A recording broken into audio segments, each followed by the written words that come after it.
A million lights, they flicker there. A million hearts beat quicker there. Gold skies are gray on the great white way. That's the Broadway Melody.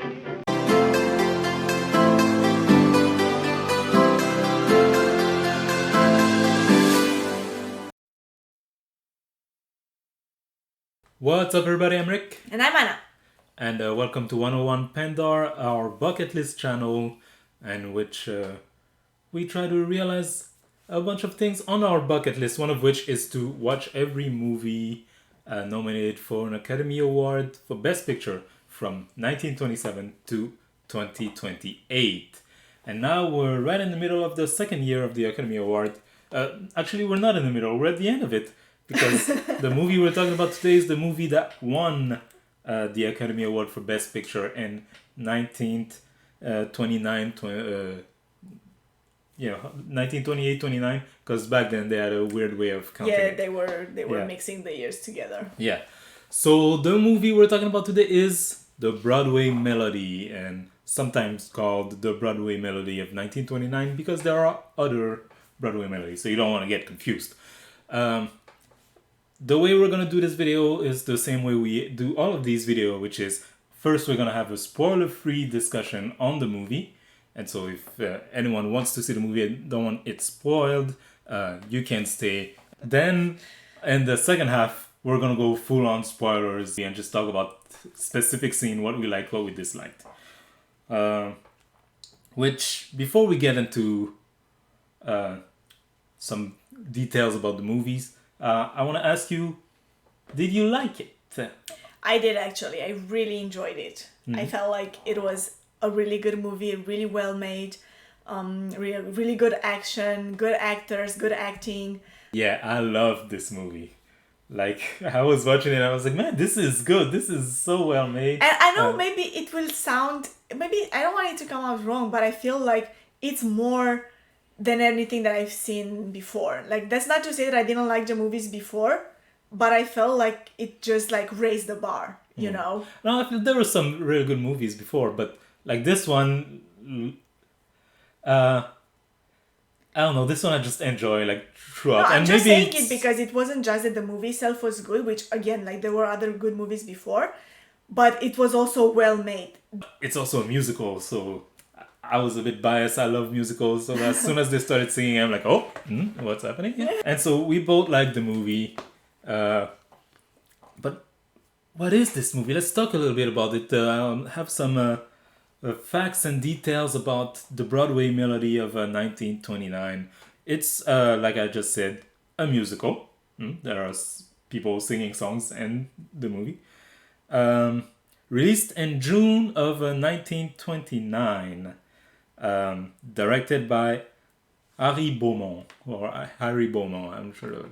The name is written like a French name, but being a Hollywood director, I doubt that's how he would pronounce it. And the roles, so I took out a few of the actors, what I consider to be the main actors. There was a lot of people in that movie. Anita Page as Queenie, one of the sisters, one of the Mahoney sisters. Bessie Love as Hank Mahoney, the other sister. Charles Kings as Eddie. Jed Prouty as Uncle Jed. I love Uncle Jed. You know. Oh, yeah, definitely. Yeah. And Kenneth Thompson as Jake Warner. Okay. Yeah. Before we move on, I want to talk about some of these actors a little bit. Mainly Anita Page, because she has an interesting career path. So I don't know if you know Anita Page, very popular actress in the 20s and the early 30s. Was even called the most beautiful face in Hollywood in her time. You know, and they even say so much in that movie, like, "Oh, she's so beautiful." You know, it actually, like, it's also part of her character. Yeah, it's she's very beautiful. Exactly. But to the surprise of everyone, when her contract with the MGM ended in 1933, she retired at she was still 23 years old, very young.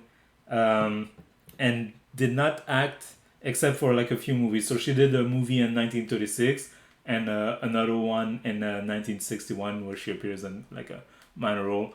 But in general, she retired and stopped acting until almost 60 years later in 1996. She returned to the screen, like I said, in 1996 and started playing in just like horror movies and independent movies. So not the big Hollywood blockbusters anymore, but more minor roles. But when she made her comeback, then she became known as the last star of the silence because she used to be a silent movie star at her beginning of the career. Her career. She gave an explanation in 2004 about why she stopped acting. So goes to tell you that the more things change, the more they stay the same. She says that her career was actually ended because of her refusal to meet demand for sexual favor by an MGM head of production, who then told every other studio to not hire her and thus ended her career. Oh, that is just wrong. Mm. Yeah. Oh, that is so sad. Yeah, that is very sad, like you said. And now I also want to move like to the second sister, Hank, played by Bessie Love. Yes. Who also had a very long career, but not interrupted. But she played in her very first movie in 1916, and she kept playing in TV shows, movies, plays until 1983. That is what, like a 70 years old career. Yeah. Wow. That crazy. Is a career. Some people, they just they can't stop. Can't stop, won't stop. Yeah. Other interesting facts. So this was one of the first musical and first movies in general in Hollywood to feature a Technicolor scene. So there was a scene in color, but that version of the movie has been lost, and so the version we watched was black and white throughout the whole time, which is again sad. It's a thing with these old movies, you know, if it's not completely lost, something is lost. Something is lost, yeah. The movie was very well received, not only by us right now, but also by critics at the time. It was the highest grossing movie of the year, and it was nominated for 3 Academy Awards, Best Picture, Best Actress for Bessie Love, and Best Director for Harry Beaumont, which the movie ended up only winning Best Picture, but that's still a great accomplishment. That's still a lot. Mm-hmm. It was also so popular that they remade it in 1940. People complain all the time about remakes. Oh, Hollywood has no idea. They only do remakes now. They were making remakes even back then. So yeah, in 1940 they remade this movie. And there are several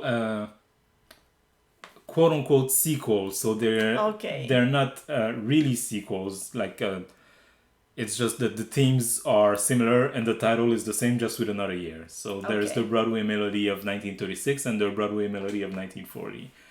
But there's also a movie in 1940 called Two Girls in Broadway, which is a remake of this exact movie. I see. Mm-hmm. Yeah.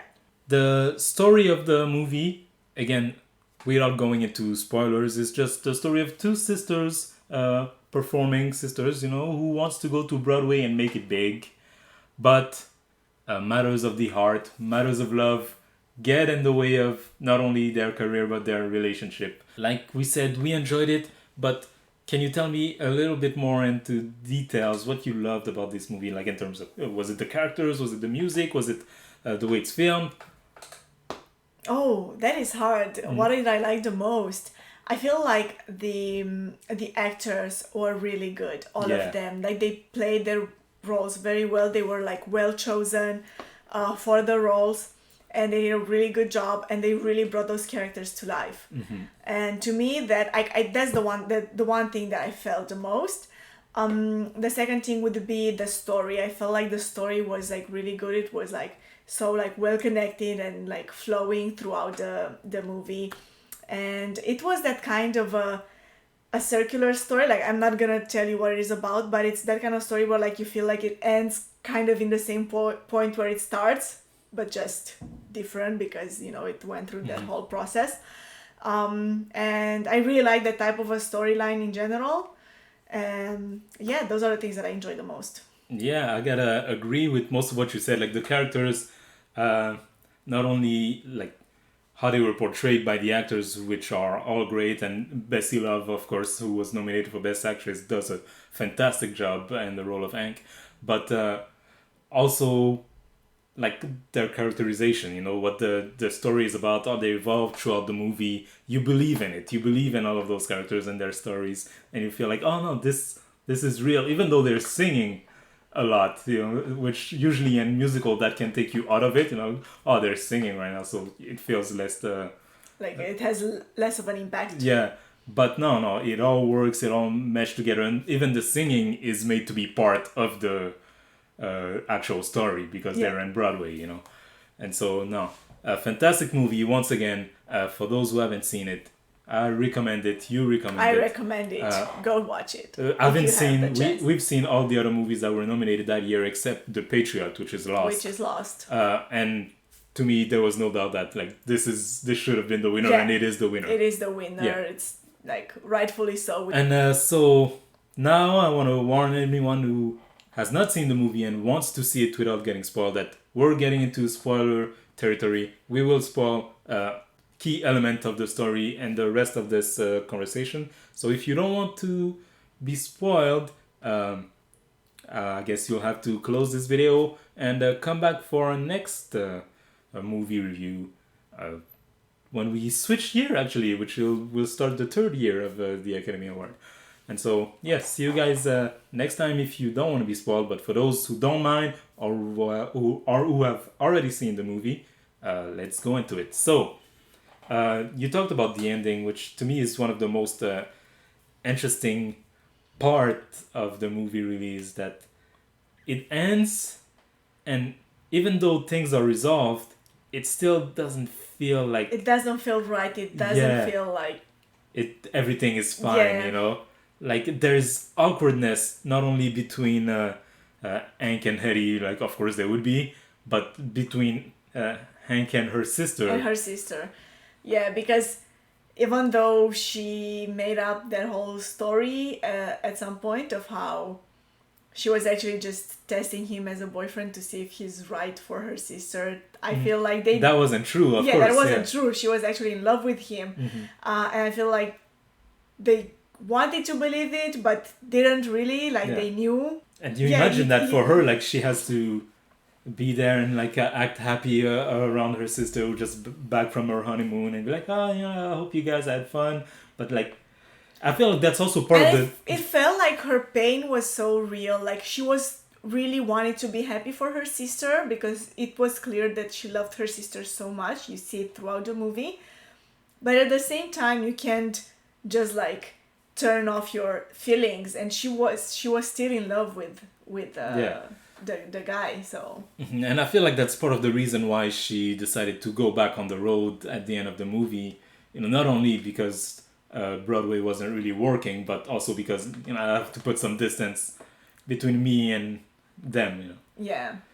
But yeah, other than that, I was actually surprised that Eddie ended up being on the like good or right side, because to me throughout the movie I was like, this guy is kind of a jerk, you're supposed to be with Hank and you're hitting on her sister, but at the end everything is forgiven, quote unquote, because at this, like, he did fall in love with the sister, with Queenie, but at the same time he didn't want to break Hank's heart, so he didn't want to break up with her. So but that was the right thing to do. He should have. That was the right thing to do, but I feel like he felt trapped in that situation. But like, the wrong thing to do is definitely to hit on both of them at the same time, which is what he does, and so like I can't really justify his behavior, and so throughout the movie I was thinking, he's gonna end up alone, but he doesn't. He doesn't. Yeah, things turn out well for him. Yeah, which I mean, makes it to me even more interesting. The turnover at the end there, because I was surprised. I was like, oh, okay, so I guess he does end up with Queenie, and Queenie actually loved him too.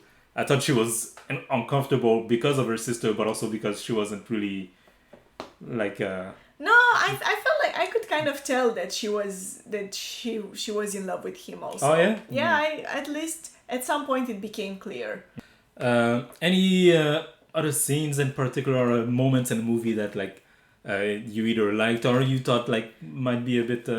So not so much scenes, but I also want to mention like Queenie's part in this whole like love triangle, in which when she realized that Eddie was in love with her, she tried to like put the distance between her and him by going out with this other guy. And so this whole movie to me, more than about like the love relationship, is about this like sacrifice that both sisters make for the other for one each other at some point, without telling the others, yeah, without telling the other one why she's doing what she's doing. Or and it started very early. Queenie tells the Broadway guy, his name escapes me, but the one in charge of the show, oh, we'll work for one salary, and if my sister comes to see you, like act like you change your mind because of her, because to like appease her pride, her broken pride, and so she never tells her sister that that they're actually working for only one salary, and that the reason they got the job is because of her and not because of Hank. Yeah, like it's all about that. It's all about like what the two sisters do for each other. Yeah. And it's a good sister. It's a good story. It's a good sister story. I said it's a good sister. It's a good sister, but it's also a good story. Yeah. Definitely worth a watch. Anyone who hasn't seen the movie, if only to see Uncle Jed trying to talk to the both of them, but always stuttering. It was kind of charming, He was always trying to cheer them up. And I wondered a couple of times, is the actor does the actor has a stutter, or is he just that good doing it? Yeah. Because he was doing it so well. It's so believable. Yeah. If you guys want to watch us talk about other movies that were nominated for Best Picture, subscribe to this channel, hit the notification bell to be notified for when the next video comes out. Like the video if you did. Comment in the section below if you've seen this movie, what did you think of it? If you haven't seen it, do you want to see it? I guess if you've made it this far, you've been spoiled. So, and yeah, have a nice day.